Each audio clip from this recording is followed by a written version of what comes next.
Hi, everyone. As often is the case, I drank some coffee in the morning yesterday and suddenly became so excited and optimistic about me becoming a YouTube star by talking about Star Wars because I felt that my opinions about Star Wars were so precious and so unique, so needed in this time of Star Wars appreciation. May the 4th be with you. This is what happens. I get locked in my own head, drinking coffee, multitasking usually, parenting, that sort of thing. And part of me, little part, still believes that one, I should be very famous, and two, I've got the goods. Then usually 45 minutes later or so, I realize no, I don't have the goods. You look at who's popular on YouTube, it's not anyone who looks or talks or thinks anything like me. So I give up. But before I give up, sometimes I write notes. Such is the case here. 2 pages, just blasted out these notes about Star Wars. I wanted to make a video. So it's so pompous and conceited. I wanted to make a video called How to Enjoy Star Wars because I think that if people just were like me, they would like Star Wars more. Just think like me. Just like what I like. This was more or less the point of the video. And I really think it's like a public service in those moments that, yeah, after watching my video, people will get more out of life by getting more out of Star Wars. Yeah, I am who I am. There's a part of me that's like that, and there's parts of me that are not like that, and they're in conflict. Just like in Star Wars. Maybe that should be part of the video. That the recent sequels, the sequel trilogy, is all about internal conflict. We've all got a little Rey, and we've all got a little Ben Solo in us, and they're tussling it out. I shouldn't make fun of myself that much. I mean, ideas are good. You should put them out there. Why not?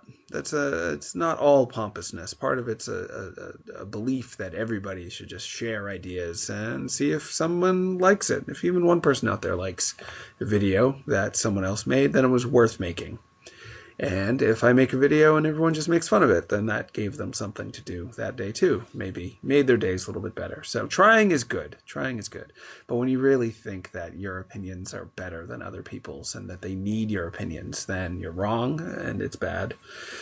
Anyway, let's read my notes. I don't know what I wrote. It was all in a caffeine-fueled blaze yesterday morning. I started with episode 1. First thing it says at the top is just most Lynchian. I have this ongoing belief that if people approached Star Wars movies as they did Twin Peaks and forgave Star Wars movies to the degree they forgive Twin Peaks, that they would enjoy it a lot more.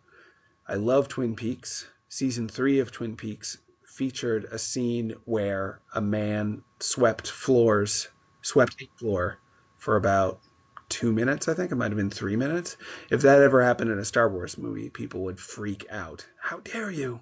How dare you waste my time with floor sweeping? But when it's done in an avant-garde, outsider art style series like Twin Peaks, people accept it. When it comes from something that is considered for the mainstream and supposed to be appeasing to the audience's interests instead of being a bold outlier, people get mad about it. But Star Wars was a bold outlier for sure. That's the most interesting thing about the original trilogy to me at this point, which is it was made by a young person who wanted to be different and bring weirdness to the mainstream, and he pulled it off. Those movies are super weird, but we take them for granted now as normal because Star Wars has become such a massive part of our culture. It's become normal, but at first it was pretty darn weird. Anyway, I'm just going to read these notes. Episode 1, Most Lynchian. Lucas courted Lynch to direct something, so it's clear Lynch is an influence. Just thought you should know that, I guess. Twin Peaks, wooden and cliche. Whoa, that's pretty mean. A wooden and cliche teen soap opera that gets totally weird. Sometimes it is pretty wooden, though. You gotta admit, you watch those old ones, it seems like it's a parody of soaps, but I'm not sure. It leaves you guessing. Episode 1, wooden and weird. 2, I probably should say also. Episode 1, wooden and weird 2, leaves a lot to the imagination. Boba Fett effect. Suddenly talking about that. Hint at things, make them look cool, and never explain the rest. That's okay. That's a pretty valid point. In Star Wars, when you show but don't tell, oftentimes people fill in the blanks and love it.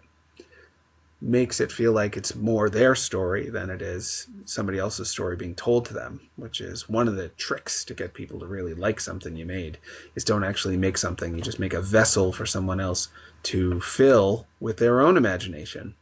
But he didn't quite pull that off with episode 1. There was a lot of telling in that about trade routes and whatnot that people were very annoyed with. All right, what's next on the notes? Jar Jar, not comic relief, it says. Total nerd, not cool, there to show the patience of the Jedi.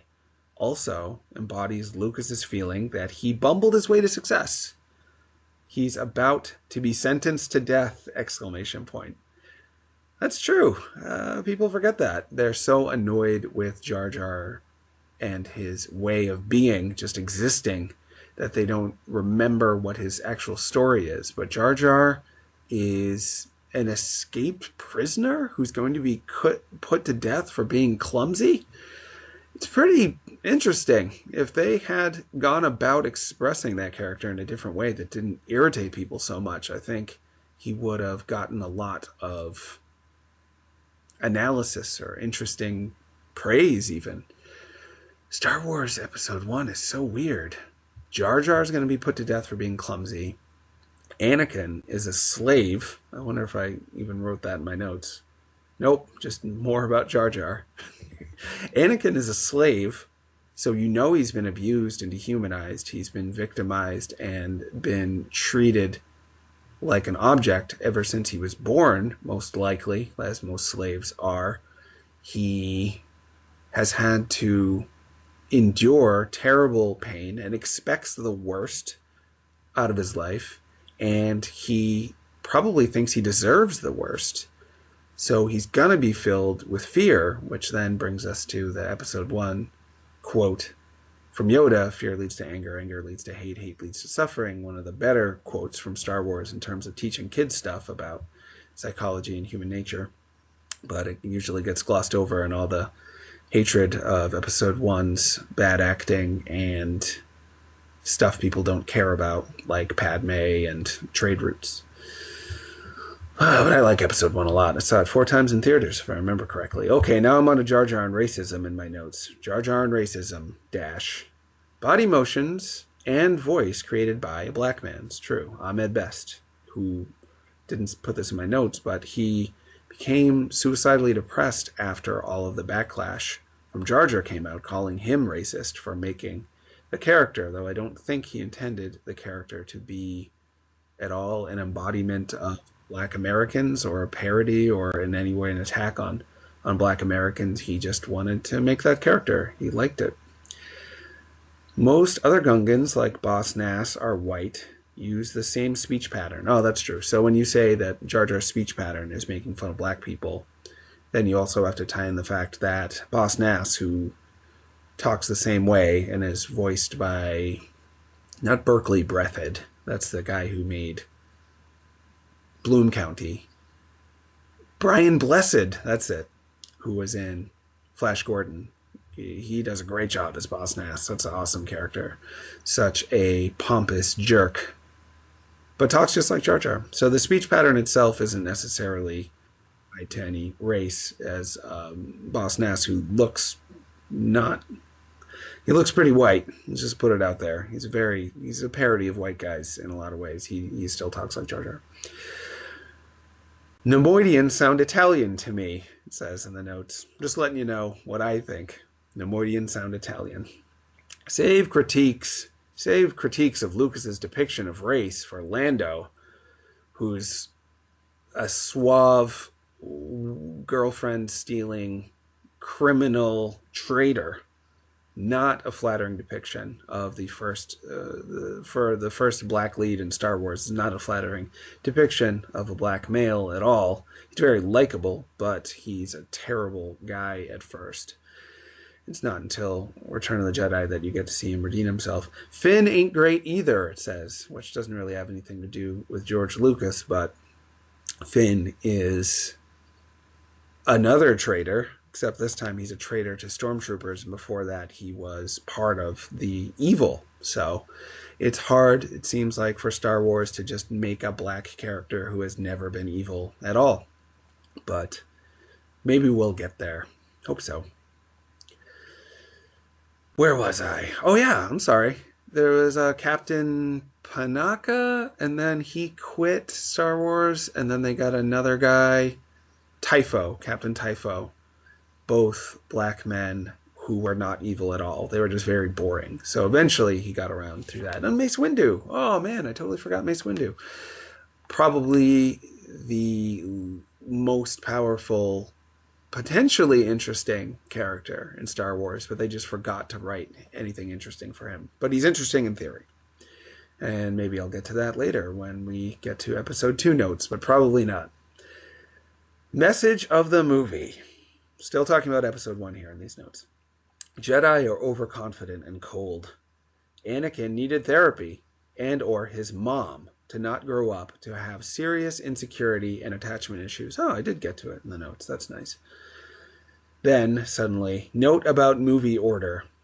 I am your father moment plus Leia is Luke's sister moments versus Vader's turn and Palpatine's revelation. I think what I'm getting at here is that if you watch the movies in order, episode 1 through 9, you will know that Anakin is Luke and Leia's father, which spoils that reveal for you in Empire Strikes Back. But if you watch them episode 4 through 6, you will know that Palpatine is evil the whole time and that Anakin turns into Darth Vader the whole time. So I've only talked to a few folks who grew up watching them episode 1 through 6. I have not talked to anybody who grew up watching them episode 1 through 9, though that generation is about to happen, I suppose, starting today, or maybe starting last year, but anyway. I think it's much more interesting to have the reveal that Anakin is Darth Vader be a surprise and that Palpatine was evil the whole time be a surprise, if you can somehow resist finding that out ahead of time. That would be a much more interesting turn. And then, when you see Vader tell Luke that he's the father, you get to be shocked by Luke's surprise by that, because you knew the whole time. So you'll be waiting in suspense during all of episode 4 for Luke to finally find out that Vader is his father and how pissed off and freaked out he's going to be. And then when it finally happens, it'll be a grand crescendo. We'll all relate to how it feels when your parents suddenly tell you bad news that they knew all the time. They knew the whole time, but you didn't know. When they suddenly tell you Santa Claus isn't real, or that capitalism is a sham, or whatever they're going to tell you. But up until that point, they led you to believe that those things were valid in order to keep you from being so disillusioned with life that you gave up. And then suddenly it's just, I'll tell you, oh, I'm your father.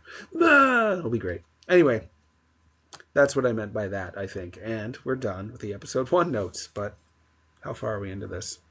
Pretty far in. This is a long video. I thought it was going to be like 2 minutes. But I'm chatty. It's probably the coffee. Let me drink some more. You're Luigi, everybody. It's every year. All year, every year. You're Luigi. Episode 2. A lot fewer notes for this. I think I was getting bored with myself already. Episode 2. Anti-love story.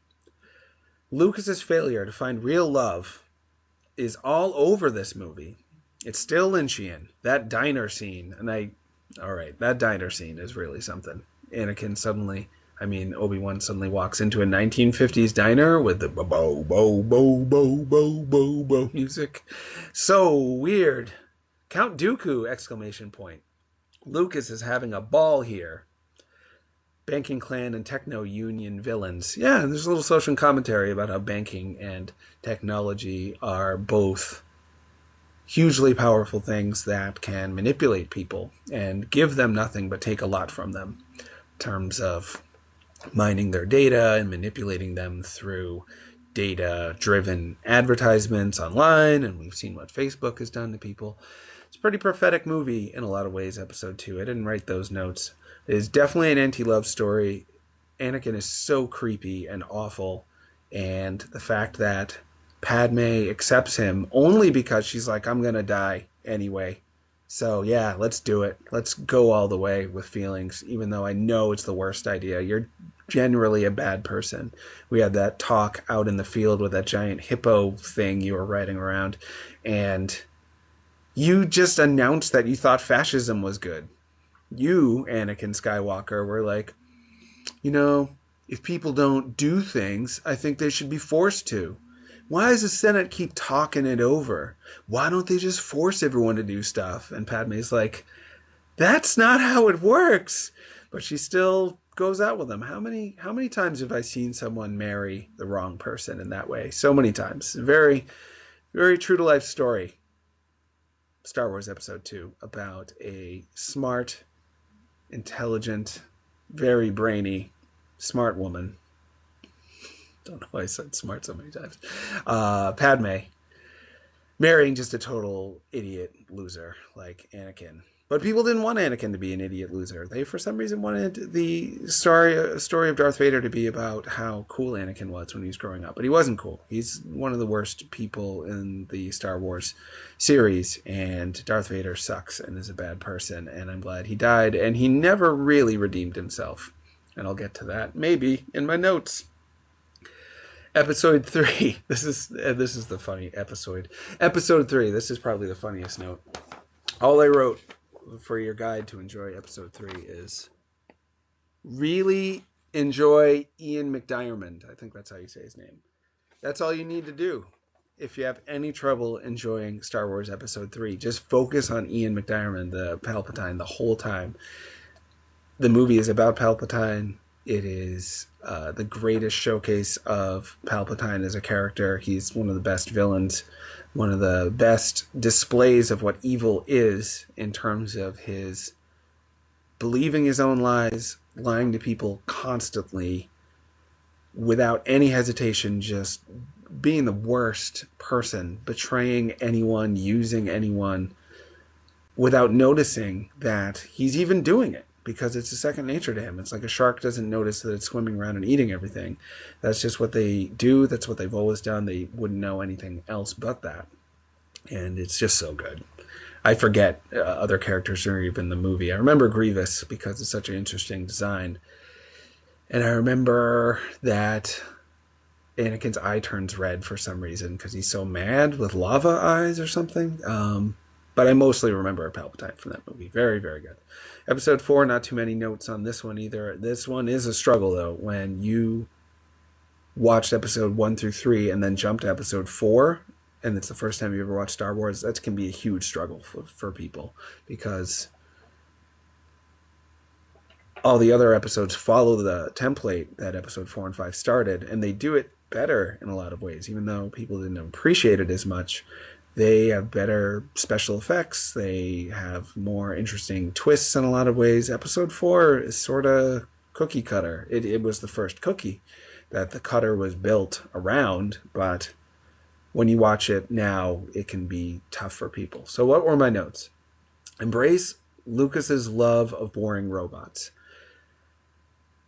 George Lucas really didn't want people to even really be in Star Wars, from what I've read. He really just wanted the droids to be the stars, because he feels like a droid. He doesn't really feel like a person, and that comes across in the prequels. He just forgot about human emotions and influencing his actors to express any of them, because he really just wants the story to be about robots. And you have to get used to that, because episode 4 starts with R2 and C-3PO. Leia's in like a second where she just gets chastised by Darth Vader and gives the plans to R2-D2.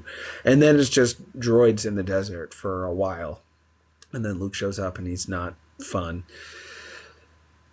People make fun of him a lot because he's a little effeminate. That's not fair, but he's still not exactly someone you want to be or a hero or anything. So it takes a while for that one to warm up.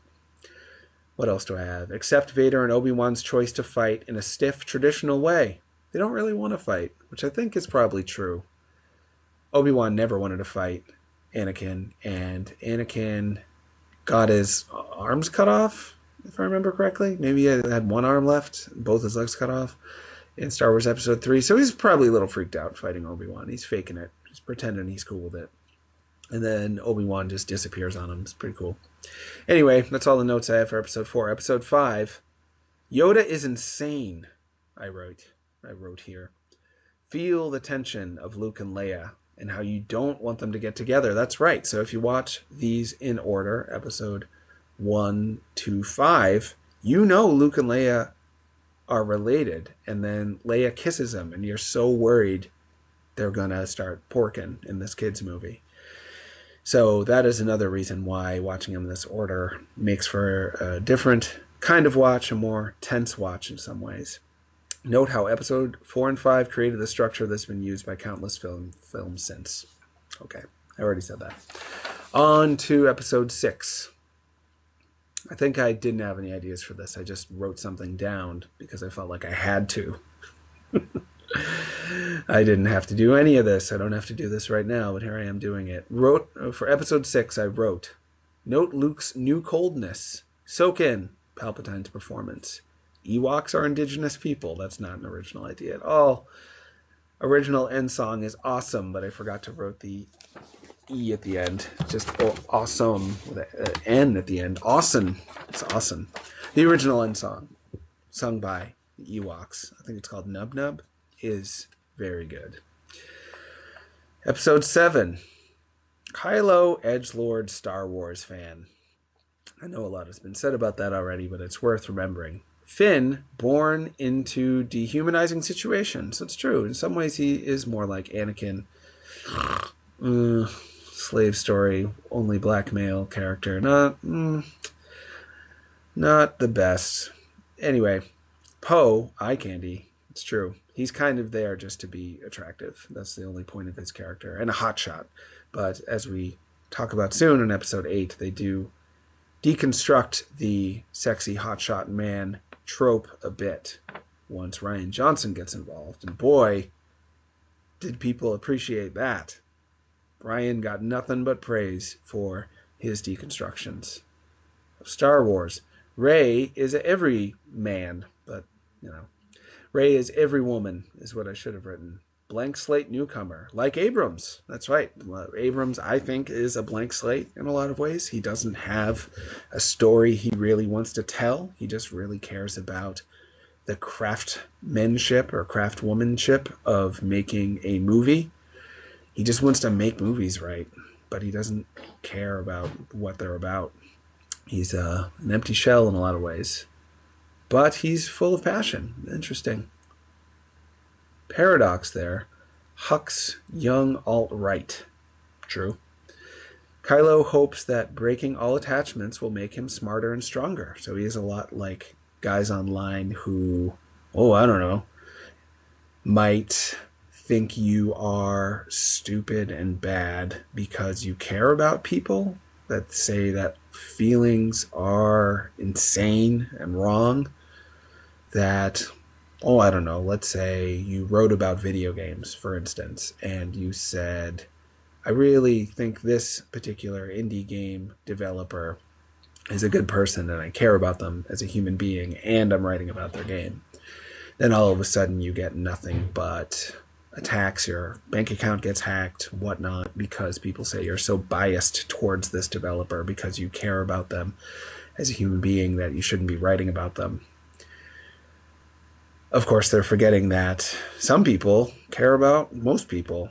I, for one, care about everybody but like 3 people I can think of right now that I know don't care about corporations, but I care about the people who work for the corporations.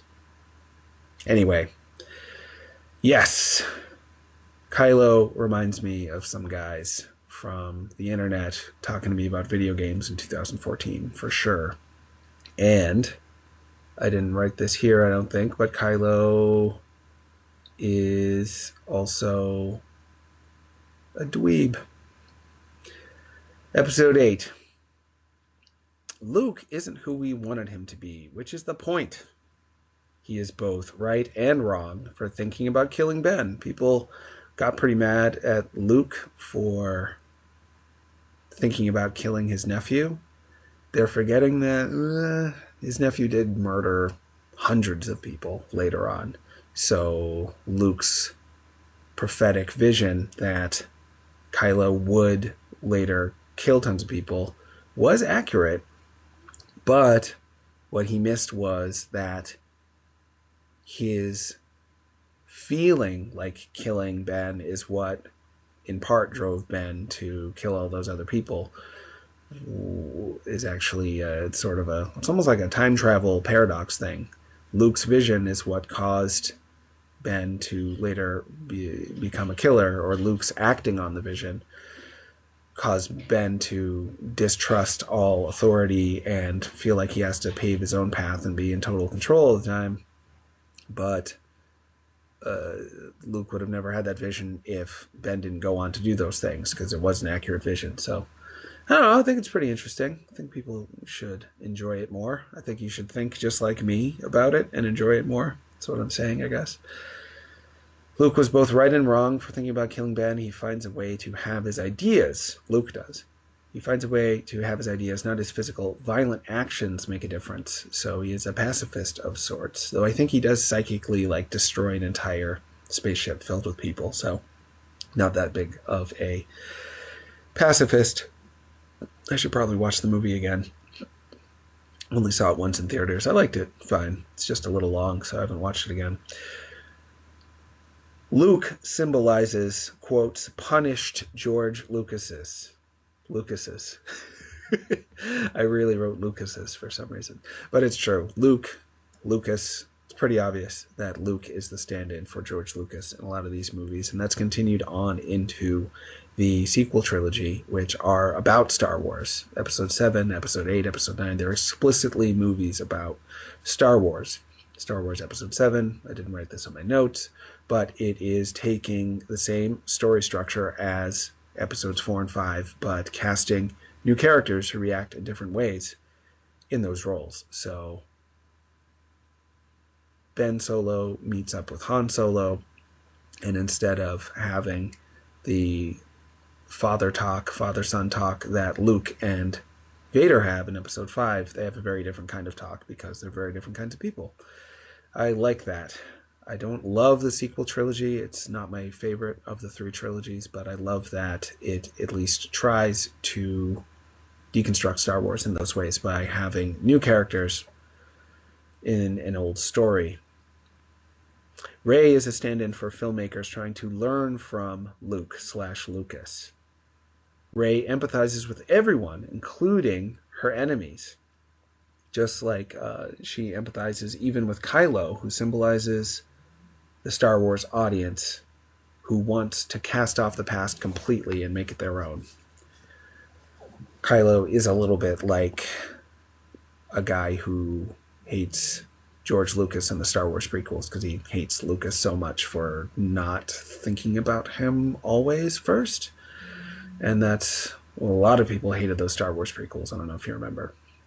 But they did, and I think Kylo might be about that. Luke also links to the prequel's message about the Jedi being stodgy, old, emotion-rejecting failures. That's kind of the message of the Star Wars prequels, and their failures. A lot of people draw parallels between the Jedi and the modern Democratic Party. The neoliberals, they seem like neoliberals, whereas Palpatine seems like a lot of modern-day alt-right Republican types. A lot of parallels have been made between Trump and Palpatine. Anyway, almost done here. Thanks for sticking with me, if you have. I think my voice is starting to go as well from all this talk. Kylo's disappointment with Luke mirrors the shitty fans' disappointment, I wrote. Now it's on to the Episode 9 notes, which are almost as long as the episode 1 notes. I had a lot of feelings about episode 9. I did not expect to like it. I'm not a big fan of J.J. Abrams. I don't think he has much of a story to tell, as I mentioned before. And I didn't like episode 7 that much. It was interesting at the time, but I felt no need to watch it again, whereas I've watched episode 1 through 6 multiple times. I liked episode 8 a lot more, Last Jedi, but I still wasn't like excited to run out and watch it again. It was just too long. There was a lot of stuff in there that was fine, but wasn't worth seeing again. Like Benicio del Toro's character in general. I was like, I don't need that. I'm not interested in that. I don't want that, is what I should say, because I don't need any Star Wars movies, but I don't want to watch Benicio del Toro just be a Benicio del Toro in another movie like that. But I do like about 90 minutes of episode 8 a whole lot. You really got to embrace the feminism, though. If you don't think women are as good as men, then you're just not going to like episode 8, because that's a huge part of the story. Poe's whole story is about how sometimes an older woman is better than a young, handsome man. Anyway, episode 9 notes. Here we go. Home stretch here, folks. Thanks for sticking with me. Palpatine is a Sith zombie, like how Disney is a zombie company of Walt's persona. I thought that was so brilliant. I know it got explained away later in some book or something that he wasn't actually a zombie, he was a clone. I don't buy it. Jedis, at their best, are soul. They do have souls underneath there. They do care about people. They do try to reject the parts of physicality which are a problem, like hate and fight or flight response and all that stuff. They push away their physical instincts and try to aspire to something higher, which is why when they die, they turn into very nice ghosts. Sith are the opposite. They just kind of swim in primal physical grossness. So they're like zombies. And I thought making Palpatine a zombie was so smart. And then I wondered, was Darth Maul a zombie too? Because he got cut in half, but then he came back for a bunch of things in Clone Wars, and then he made an appearance in the Solo movie, which I also liked. So yes, Sith zombies, brilliant idea. Still happy about it to this day. And now we're getting into the fact that Disney is a zombie company, and for me, episode 9 was most interesting because it seemed to me almost explicitly, almost too on the nose, that it was a movie about J.J. Abrams being like, I guess I need to make this movie. I wasn't planning on it, but now I feel like I have to. Just like Rey is sucked into the fact that, yeah, I guess I have to be a Palpatine. People thought, oh, geez, Abrams is undoing the best part of episode 8, which is the revelation that Rey is not a Palpatine. I disagree. I think that it's a much more interesting twist that Rey came to accept the fact that she was not special, and then it comes crashing down on her in episode 9 that she has to face the fact that not only is she chosen to be special in this story, but she also is related to like the worst guy ever. And that's hard to have to deal with. And I think Abrams is probably struggling with that a little bit. He was sucked into this Star Wars thing, whether he liked it or not.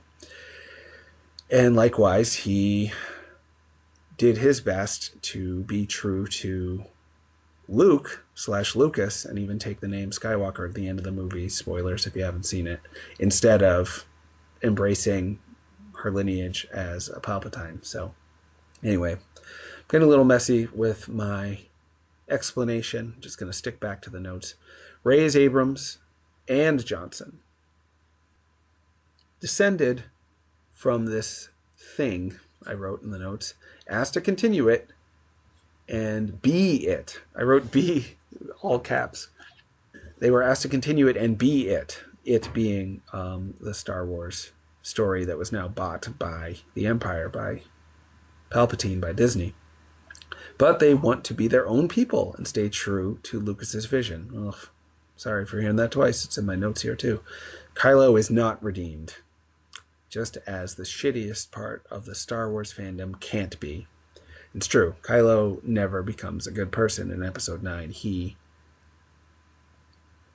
becomes a different person. after he is killed or is about to die, and Rey then puts some of herself in him. He becomes sort of a Rey Kylo combo, who is a decent person. But when he dies, no ghost, because he's still a shitbird. He's still a shitbird. He just becomes better, or he transforms into someone who is better after a good person puts themselves into him, literally. So Kylo is not redeemed, just as the shittiest part of the Star Wars fandom can't be, but they can be fundamentally changed if they are healed by the empathy of others, if the hole in them is filled with someone else's heart, I wrote. Then I drew a little line and get into accept that Poe and Finn's stories weren't important, just as Luke and Leia's, I meant to say Han, just as Han and Leia's weren't really the point of episode 4 and 6, and Obi-Wan and Padme were only in episode 1 through 3 to give Anakin people to bounce off as his character progressed. So yeah, it sucks. We love these side characters, but Han doesn't really do anything in 4 through 6. He just seems like he's a bad person, and then he says, "Oh, I'm actually going to be a good person." That's like his entire arc, and it's over at the end of episode 4. That's it. He just slowly gets even nicer and like gets a girlfriend. That's his plot. Not anything to write home about. Obi-Wan goes through no changes at all in episode 1 through 3. He's just there to be a foil for Anakin, and for Anakin to be frustrated with an authority figure who he also kind of loves, and to see his conflict there. Padme, nope, no change. Likewise, Pin and Foe, Poe and Finn, they learn to be leaders. Sorry, that's all you get from that story. But it wasn't really their story. It was about Rey. It was about being a person who all of a sudden has to be the heir to not one, but two potential legacies. Lucas's legacy and this evil Disney legacy. And to join that legacy as Disney is basically taking over all of entertainment, like an evil empire, and say, like, I have to be a part of this. I want to try to make it good, but can I? Because these people are bad. The Disney, those people, they want to make a lot of money and control everything, which is not good. Not super good. Anyway, on that note, enjoy Star Wars, and thanks for watching. Bye.